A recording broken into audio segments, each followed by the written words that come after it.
This is the iPhone 6s. This is the Samsung Galaxy Note 5.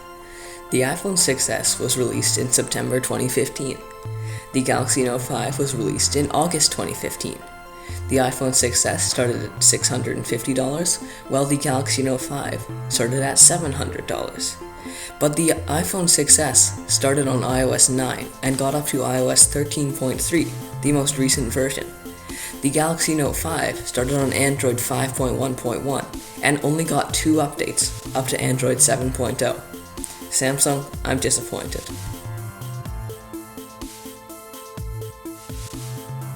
One thing that I notice is that a lot more people use older iPhones than older Android phones, and I think this is because Apple supports their phones for so much longer. For example, the Samsung Galaxy S8, which was released in 2017, only got 2 OS upgrades, and it won't even get 2019's Android 10, which I think is pretty sad considering that this was a $700 phone on release. On the other side, the iPhone SE is still getting updates and is on the most recent version of iOS. Even phones like the Pixel and OnePlus lineup only get 3 years of updates, and people are applauding those companies for offering 3 years, while Apple is still giving 5 years of updates to their phones. I feel like, while most of the Android companies are purely focused on profit, Apple actually cares about their consumers and offers more years of updates, which is why older iPhones are still popular today. This also factors into the resale value of phones. Android phones, specifically some brands like LG phones, depreciate incredibly fast. And that's because after a year or two, you won't be getting any more updates or anything. So why would these companies not be giving more updates to their phones? Well, the first reason is obviously profit. People don't have updates, they want updates, they have to go and buy a new phone, and then Samsung or whatever brand gets more money. The second reason is Android fragmentation. Well, Google basically owns Android, which means they can directly put it on their Pixel line of devices.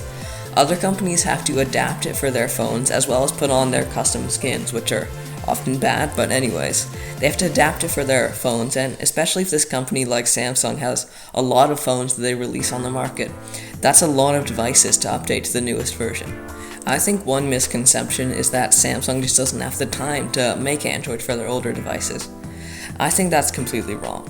Samsung is a multi-billion-dollar company. They have tons of software developers. They obviously could make Android work on their older devices, or even their newer devices like the Galaxy S8, but they don't. And I think that's really unfortunate because it sort of takes away from the experience of buying these new flagship phones, knowing that after 2 years you're sort of going to be left in the dust.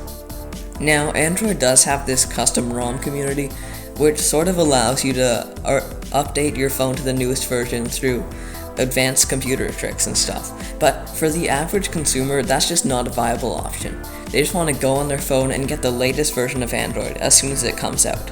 In addition, Samsung is now blocking the Snapdragon versions of its phones from actually getting custom ROMs.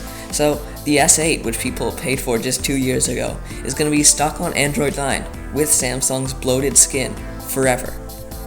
Now, it doesn't matter a ton what version of an OS you're running, but it's still just really disappointing that Samsung just completely ignores their old phones, as well as other manufacturers, and only gives 2 or maybe 3 years of updates if you're lucky.